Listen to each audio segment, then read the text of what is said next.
إلى 1. هيك حصلت على الخط المائل النازل في التطريز الفلسطيني. طبعا أنا شرحت بشكل مكبر للتوضيح، لكن هذا هو شكله الطبيعي في التطريز. لو نظرنا إله من الخلف راح يكون شكله هيك، وضروري يكون شكله هيك، وضروري يكون الشغل مرتب من الخلف. طبعا في كل فيديو بكرر على هذه النقطة، وشرحت ووضحت ليش لازم يكون الشغل من الخلف مرتب. لو بدي أعيد الشغل بالشكل الطبيعي هاد، فرح أدخل من أي مكان، أعمل غرزة البداية،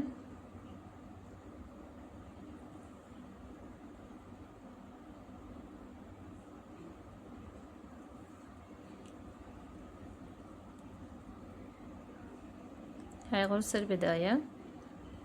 راح أنزل على الغرزة اللي تحتها من 2، هاي بعتذر راجع الجوال، من 2 راح تكون هاي 3، يبقى من 2 إلى 3، ومن 4 إلى 1. هيك حصلت على غرزة. نكمل بعدها كمان واحدة، من 2 إلى 3، من 4 إلى 1.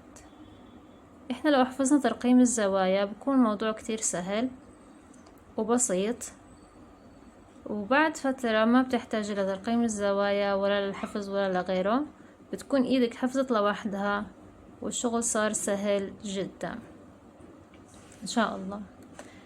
هيك بنكون خلصنا فيديو الخط المائل النازل. إن شاء الله الفيديو هذا بيكون بسيط وسهل وواضح، وإن شاء الله الفيديوهات الجاية راح تكون عبارة عن تطبيقات على الخطوط اللي تعلمناها.